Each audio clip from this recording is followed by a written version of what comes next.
on, Foxy. It's your birthday. Not for real, real, just for play, play. This is Cree Summer, and Moana Nui will be right back.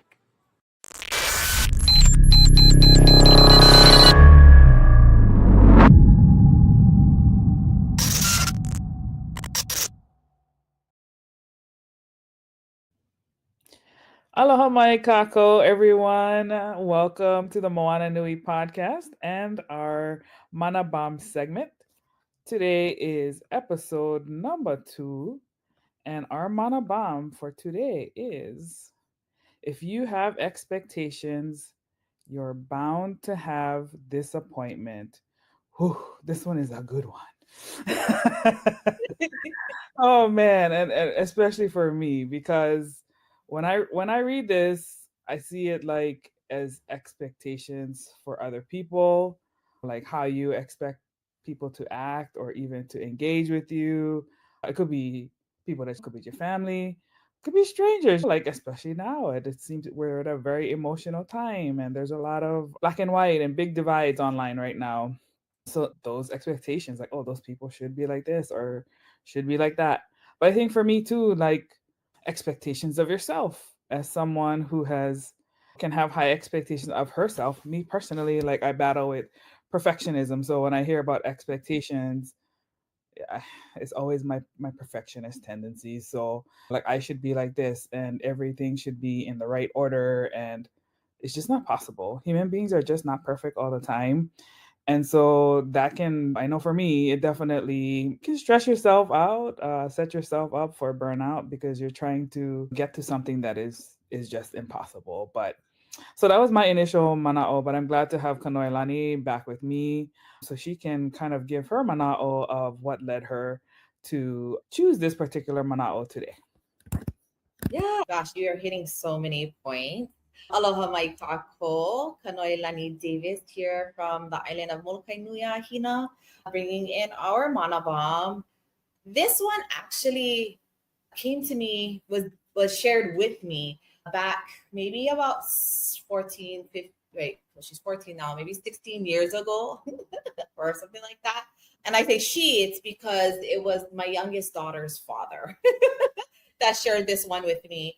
At that point in time, I was like in my, I think I was even in my late 20s, early when we met. And so maybe when I was 30, and stressing out. I got a divorce. I'm like you, an overachiever, a perfectionist. Like we're raised by parents who just expected a lot from us. I was an older child and all those other things. Okay, you too, right? So like there's this innate unsaid thing that happens to the older child, but Mhm. for whatever reason, it's a very common thing. So I remember just having all this stress, and he was such a light in my life. It still is. I mean, his philosophy of the worldview and his realities really shaped the way I was able to handle things back then, and I am absolutely like overly grateful for that, and to honor that is to practice it, right? And so when he told me this particular mana bomb, it stuck with me since then. And every time I had those moments, I would hear his voice tell me those things.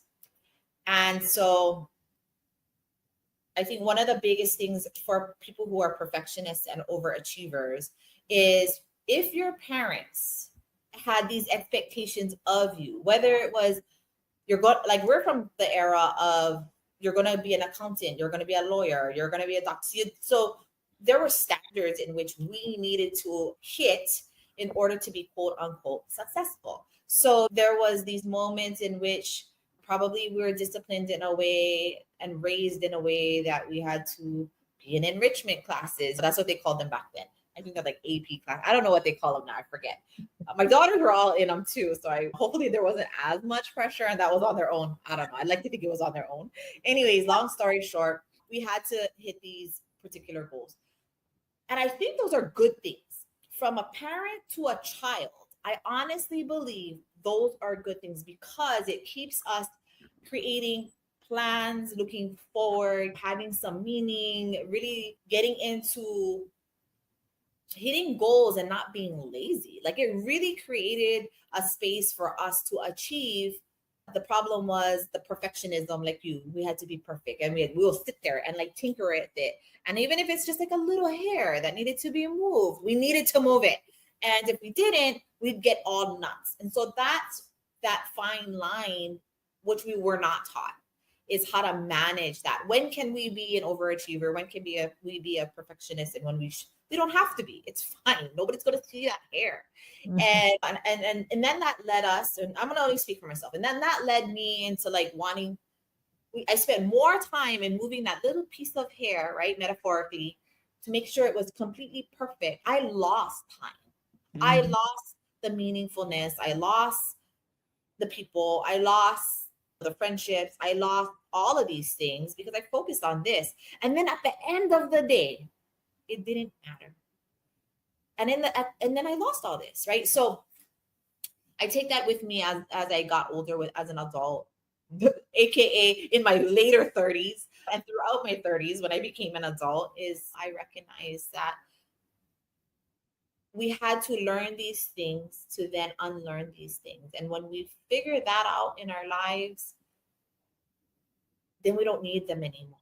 And I know I said that in my last Mana Bomb, and I will keep saying that. So let us not be mad for how we were raised because of the way we were raised. It actually shaped us.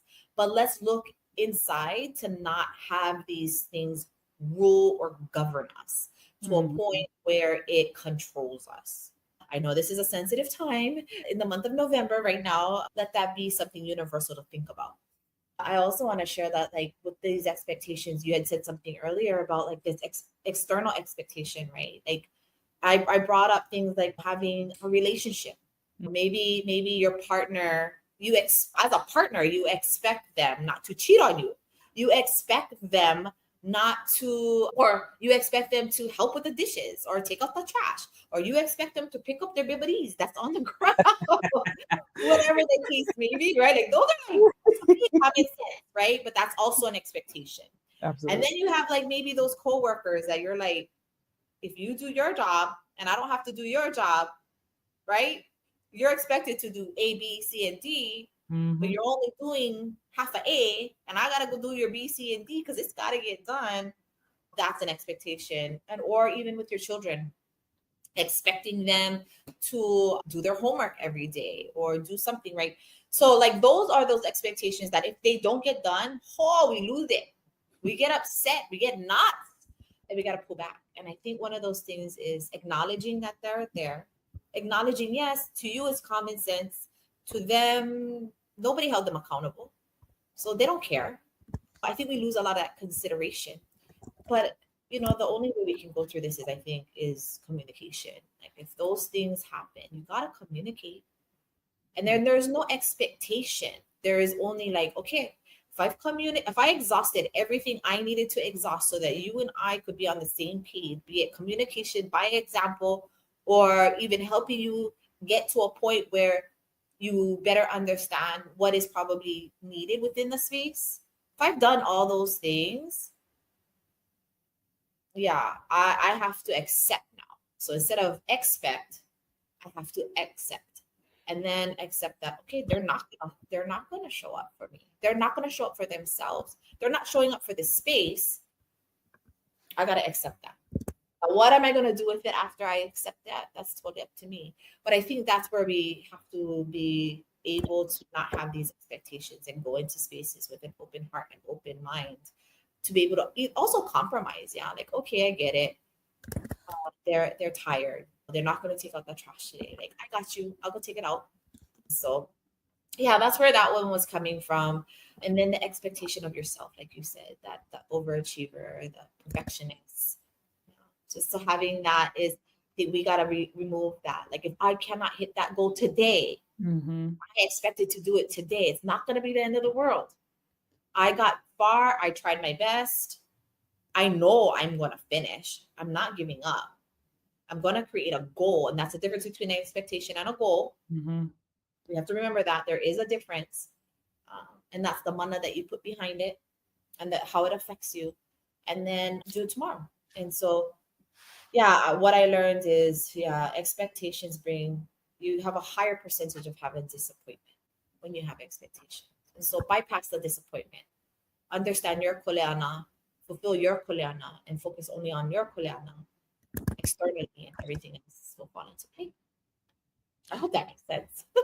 No, yeah, definitely makes sense because I've seen this play out. We was talking about when you become an adult, right? Like these are all things that you're like learning along the way. But yeah, it's at the core, it's often the disappointment comes because we haven't appropriately conveyed it, like you was talking about. Like I didn't communicate it, right? Like, oh, what you mean? Like you never take out the trash. Well, we never really set out like, okay, this is your job and this is your job, right? So, but even if we did have jobs, like it is a partnership, right? Like a relationship is a partnership, and so like you got to have each other's back because we're gonna have days where like one of us is not at the best, and so the other one has to uplift, and vice versa, right? Like it's all part of being that strong partnership and that strong relationship, whether it's a significant other or a family member doing your kuleana,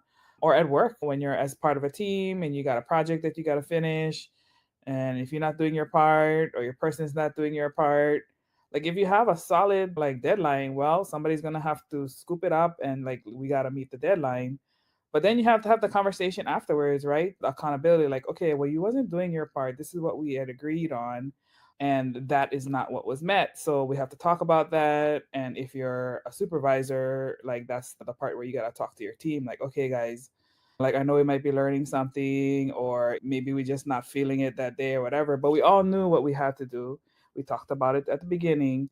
So now the accountability piece, right? Like, okay, this is where you're missing, and this kind of happen the next time. Like, but again, regardless of what that situation is, it's our responsibility, our kuleana, to make sure we're conveying and also like soliciting the input from the other person too, because they could be having different expectations of us too. Like, oh, how's Moana? She came down hard on me. I didn't know we had that kind of relationship, right?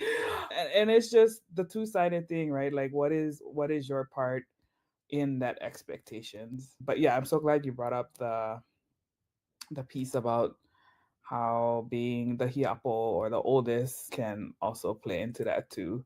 Because my sister and I talk about that all the time. Oh man. Yeah, I mean, I think today it's a little, it could be considered a little different the way kids are raised or how these young adults look at life. They have a lot more choices, but a lot less focus, more opportunities, less discipline. And so, in the same way that we had it, not to say that they're any less or any better or No, any, yeah. or we're better, but that's not the case. And then one of the other things too that I remember, the reason why, aside from some of the things that I was going through, is you can't have expectations. Expectations can bring about disappointment. Is I want to share that, like, I guess the conversations are a little bit different when we're older and we've kind of been through some things and gone through some stuff. So it's a little bit easier to decipher the what time we want to waste and what time we don't want to waste.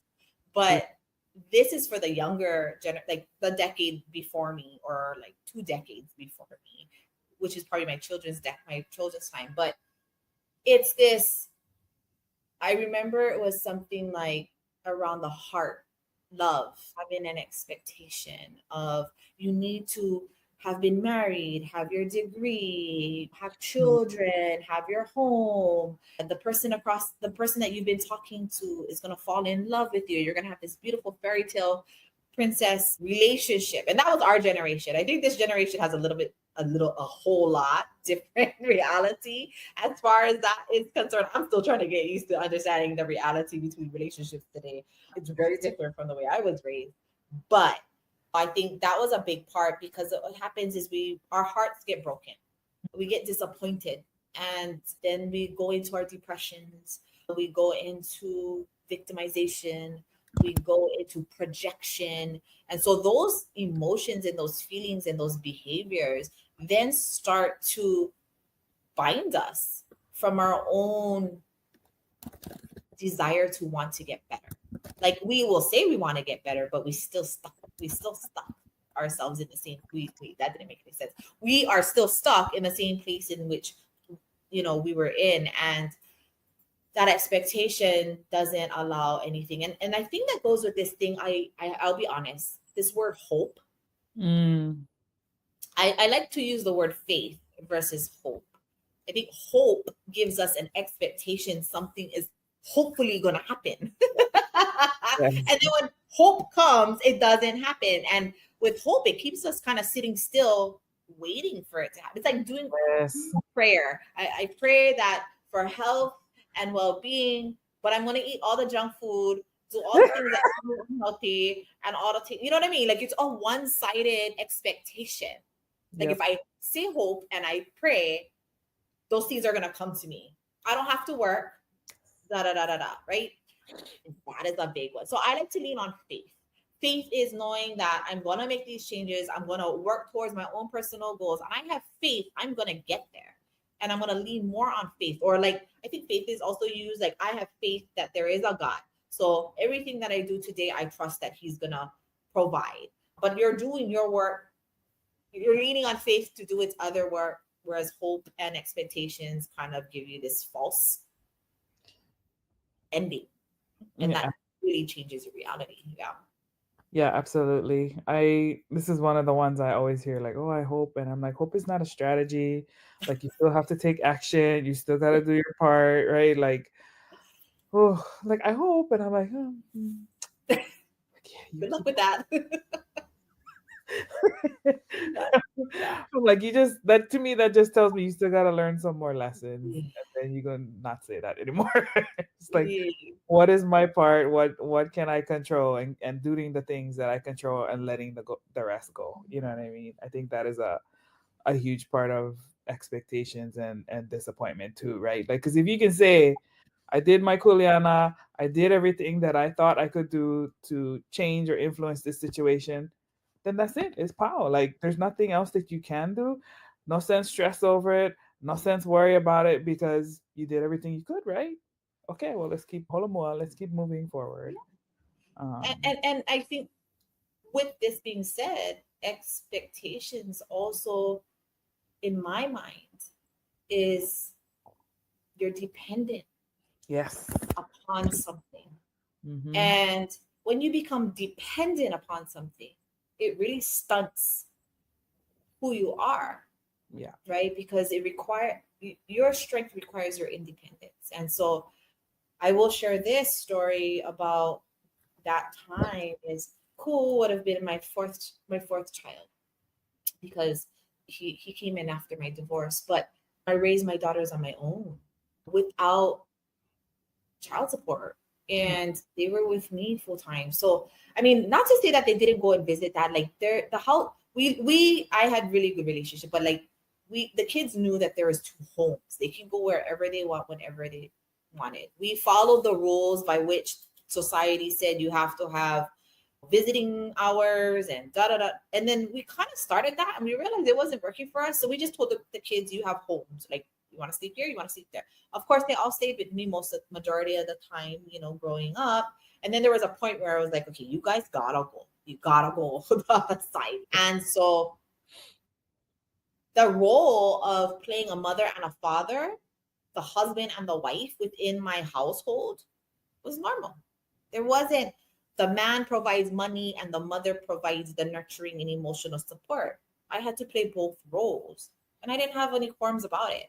I worked 3 jobs, went to school. I put my girls through, like, I did put them through private school, even though I wasn't getting tried. So I worked my butt off to put them in schools like Punana Leo or Kamehameha schools or private preschools and stuff like that, just so that they could get an extra. And I did not want to ever be the one that single moms can only do so much, because they're expected to only do so much. I'll break every single barrier that was a label put on a person I wanted to break. And I needed to prove that. That was not an expectation. When I broke all those things, it broke all the expectations. And Mm-hmm. it made me stronger in every space. And it made me also independent. And a great example, and I think one of these things that, as far as a solution is concerned, is really coming in with an open heart and a clean slate and get rid of those things. And you'll find that life gets a lot easier. It's a little bit more work, but work is easier than emotional breakdowns and depression and being in your head. Work is 10 times more easier in my mind than these quick little subtle quick fixes that you need to feel good about yourself from another person, instead of just like feeling your own mana and doing it yourself, and let things come into your space as and attract those things. Yeah, absolutely. Taking the positive aspect of it and attracting the good stuff to you. Yeah, definitely. And then I think the last thing, which we kind of talked about already, is that these expectations and this disappointment, especially when it's like over long terms, from a health perspective, like that can cause burnout, anxiety, like stress, you not being in the best headspace. So that's why it's just really important to check in with yourself too. Like, am I expecting too much of this situation? Am I expecting too much of this person? Am I expecting too much of myself? And then like reset and keep going. I feel like really those self check-ins is super important to our mental health. And I think I can only speak for myself, but like I have, as being someone who has been challenged with this throughout my life, it wasn't until I put that intention into it that I could keep myself away from it becoming a toxic thing. So if anybody's listening who like this one might maybe stay kind of hitting you in the now, like just know that you can overcome it. It's not something that you have to be a slave to. It's definitely something that you can control. Absolutely. Again, just being open, honest, and accepting. Don't fight it. If it is, it is. You just gotta do what you gotta do, and then accept the reality of what you're witnessing and dealing with, and then move accordingly. Because you can't hope, see the potential, and expect, because those might be an endless circle. And I truly deeply believe the master manipulator will see that weakness in you also. Yep.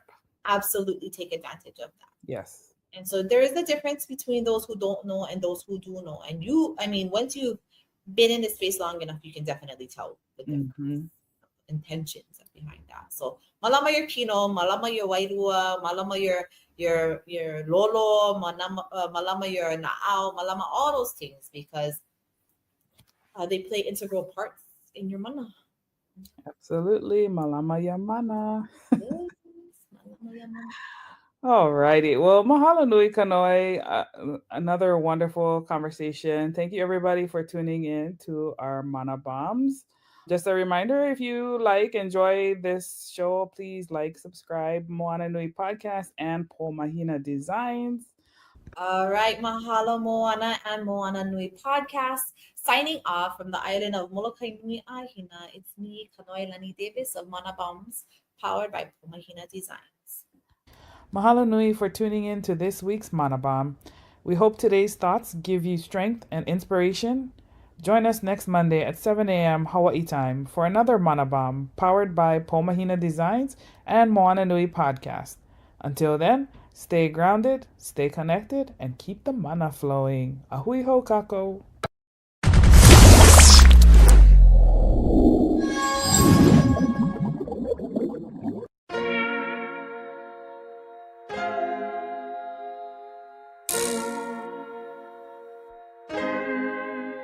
So many stories left to tell, even if we have to ourselves. Can't keep history on the shelf. If they won't tell it, we will. If this the land of the free, it was a freedom then, when they annexed Hawaii and called it Cedar Lands, without any type of payment and no signing off. Called themselves the Republic in 1894.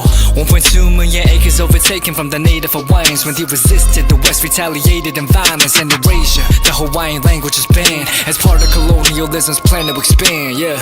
Stuck between a rock and a hard place. Multiple bombings of Kaho'olawe as a part of their ongoing war with Asia. Used it as a place for target practice. No consent or compensation. Colonizers call for annexation. Network out for all the locals, school will never let you know. So many stories left to tell, even if we have to ourselves. Can keep history on the shelf, if we won't tell it we will. Too many stories left to tell, even if we have to ourselves. Can keep history on the shelf, if we won't tell it we will. We will. So if we put Hawaii into perspective, well, Black and Asian history is interconnected. Considering the fight with the Pacific, then of course versus Asia, they was treated as a middleman for war, but didn't let the Western colorism run its course. Cause dark skin was a sign of dignity to core. The land was taken in the name of capitalism, when prior to it was an actual kingdom. Clap back at the system. Stuck between a rock and a hard place. Multiple bombings of Kanoelani as a part of their ongoing war with Asia. Used it as a place for target practice. No consent or compensation. Colonizers call for annexation. Network out for all the locals, school will never let you know. So many stories left to tell, even if we have to ourselves. Can keep history on the shelf, if we won't tell it we will. Too many stories left to tell, even if we have to ourselves. Can keep history on the shelf, if we won't tell it we will. So many stories left to tell, even if we have to ourselves. Can keep history on the shelf, if we won't tell it we will. Too many stories left to tell, even if we have to ourselves. Can keep history on the shelf, if we won't tell it we will. We will.